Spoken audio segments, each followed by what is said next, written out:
August 9th, 2024. What I have here is an off-grid setup to distill ocean water from the ocean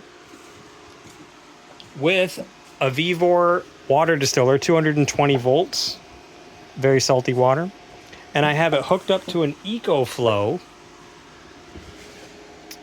battery backup. And as you can see, when this Vivor is running, it's taking 500 watts at 220 volts. That is no joke, my friends.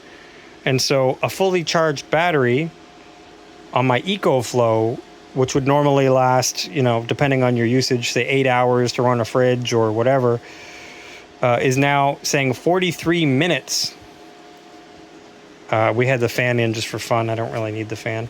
But the only thing that's plugged in is the Vivor, but because it's a heating element, the heating elements are obviously taking a lot of watts and could be taking up to 5 to 10 amps at 220 volts. So basically, I don't have enough to run this thing for 4 hours in the EcoFlow battery backup. Clearly, I only have enough time here to distill maybe 1 liter of ocean water. If you're looking at this as like an energy input-output issue, I spent maybe about an hour charging this thing on grid, which didn't cost me anything. And now I'm discharging it for an hour and making 1 liter of drinking water out of the ocean water, completely off grid. So the reason that this experiment and this lesson, see how I'm off grid? It's plugged into the Vivor. The reason that this experiment has value and this lesson has value for anybody watching me is that people complain about drought and about drinking water. Yes, running a Vivor is going to take some energy. As you can see, it's taking 500 watts. And this is a 220 volt plug. So that's not, if you had other things running, for example, like right now I have my fridge running, right? If you have your fridge running, my fridge is on. If you had your fridge running and a bunch of other gadgets in a house that could even trip a breaker in just a gridded house. I'm off grid. So you can see how this can add up. What I want to do is I want to distill this. I basically put in 1 liter of ocean water. I want to distill the ocean, and I want to take the residue off the bottom of the stainless steel container here, and I want to make ocean salt, like the Israelis do. Sea salt, ocean salt. It's kind of my interest. So I'm going to basically run this thing down in the next 40 minutes to make 1 liter of distilled ocean water. Again, proving a point that you can distill the ocean and drink it. Yes, it has an energy input-output cost, but this setup here is completely off-grid.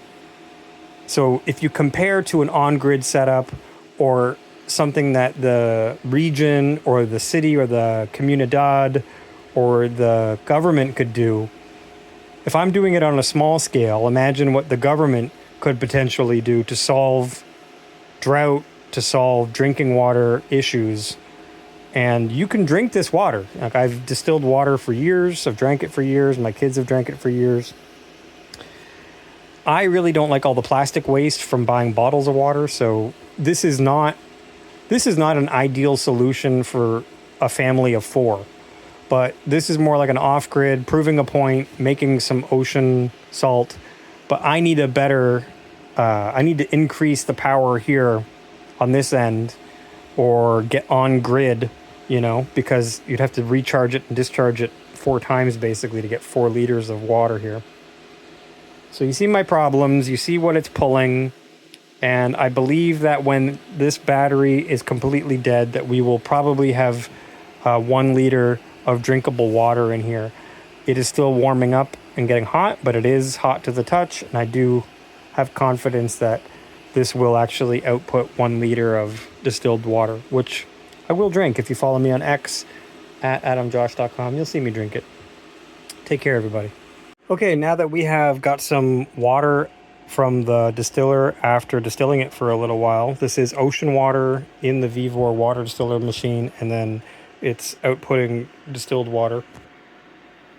And now that we've done that, let's see what we can get.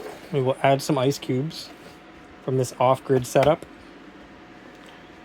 And this is a cup of distilled water, distilled ocean water. And I need all those drops. This is distilled ocean water with some ice cubes. And I'm going to try it out right here.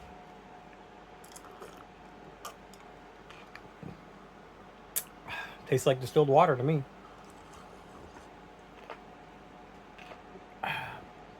Not even a taste or a pinch of salt. Actually, some salt would be good for you, but it doesn't have any. Distilling gets rid of it all. So before you dehydrate and before you die of dehydration, consider distilling the ocean. Even in an off-grid setup, I'm doing it. You can see right here. Completely off-grid. EcoFlow distilling ocean water that I collected myself from the beach in Cortera. Very salty ocean water, now distilled. I wouldn't lie to you. If I could taste salt, I would tell you, but I can't. So I'm going to go offer some of that to Desiree. Okay, so in this off-grid setup, we have ocean water from the Atlantic Ocean being distilled with a Vivor water distiller. As you can see, it's drawing 500 watts, 220 volts through my EcoFlow. We're completely off-grid here, self-isolated. I could be doing this in the back of a truck. I could be doing this anywhere, inside, outside. And now, in a survival scenario, let's see about drinking some water. Now, for the record, this is ocean water. This is all ocean water. So if we were surviving in a survival scenario and somebody was like, you're about to die, drink some water. So we're about to do that. We're about to drink the ocean itself. Okay, it's still active here, still going. And then what you're left with when it's all said and done in the bottom of this reservoir, you're going to have salt. Probably a salty paste, but yeah, bottoms up. Here we go. We're going to drink the ocean. It's a little warm. It could use some ice cubes. Tyler, you're up. You're going to be shocked. It does not taste salty. Caden? You want to try it? Okay.